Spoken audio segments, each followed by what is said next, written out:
వారు విసుకక నిత్యము ప్రార్థన చేయుచుండవలననుటకు ఆయన వారితో ఈ ఉపమానము చెప్పెను. దేవునికి భయపడకయు మనుష్యులను లక్ష్యపెట్టకయు నుండు ఒక న్యాయాధిపతి ఒక పట్టణములో ఉండెను. ఆ పట్టణంలో ఒక విధవరాలును ఉండెను.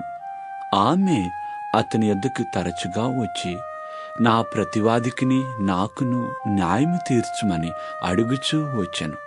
గాని అతడు కొంతకాలము ఒప్పకపోయాను. తరువాత అతడు, నేను దేవునికి భయపడకయు మనుష్యులను లక్ష్యపెట్టకయు ఉండినను ఈ విధవరాలు నన్ను తొందరపెట్టుచున్నది గనుక ఆమె మాటిమాటికి వచ్చి గోజాడకుండునట్లు ఆమెకు న్యాయము తీర్తునని తనలో తాను అనుకునెను.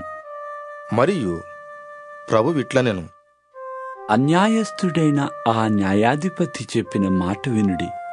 దేవుడు తాను ఏర్పరచుకునిన వారు దివారాత్రులు తన్ను గూర్చి మొర్రపెట్టుకునిచుండగా వారికి న్యాయము తీర్చడా?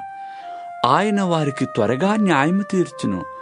వారి విషయమే గదా ఆయన దీర్ఘశాంతము చూపుచున్నాడని మీతో చెప్పుచున్నాను. ఆయనను మనుష్య కుమారుడు వచ్చినప్పుడు ఆయన భూమి మీద విశ్వాసము కనుగొనునా? తామే నీతిమంతులని తమ్ము నమ్ముకుని ఇతరులను తృణీకరించు కొందరితో ఆయన ఈ ఉపమానము చెప్పెను.